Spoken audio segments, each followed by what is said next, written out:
Hello friends, புத்தாண்டு அன்றைக்கி நம்ம வீட்டு சமையல் என்னென்னு பார்க்கலாமா? கொஞ்சம் உப்பு வச்சுட்டேன் இலையில். அதுக்கப்புறம் பார்த்திங்கன்னா ஊறுகாய், மினி பாதுஷா, மினி ஜாங்கிரி, வாழைப்பழம், அறுசுவையும் கலந்த மாங்காய் பச்சடி, அதுக்கப்புறம் ஒரு கூட்டு, சுட சுட சாதம், அதில் கொஞ்சோண்டு நெய் விட்டு சாம்பார் போட்டு சாப்பிட்டோம் அப்படின்னா சூப்பராக இருக்கும் பாருங்கள். எனக்கு ரொம்ப பிடிச்சது இது மாதிரி சாம்பாரில் நெய் போட்டு சாப்பிட்றது. அதுக்கப்புறம் நிறைய தயிர் வச்சுருக்கேன். இப்போ கொஞ்சம் போட்டுக்கிட்டு தயிரில் சக்கரை போட்டு சாப்பிட்டா சூப்பராக இருக்கும்.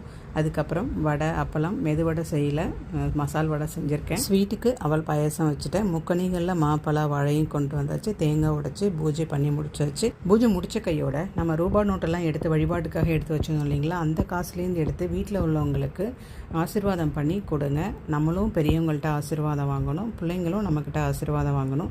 இப்படி தான் நம்மளுடைய புத்தாண்டு போச்சு. அதுக்கப்புறம் ஈவினிங் பார்த்திங்க அப்படின்னா சஷ்டி அப்படிங்கிறதால முருகனுக்கு வெற்றிலையில் நெய் தீபம் போட்டு சூப்பராக வழிபாடு பண்ணியாச்சு. நம்ம மீண்டும் ஒரு அடுத்த வீடியோவில் சந்திக்கலாம். தேங்க்யூ.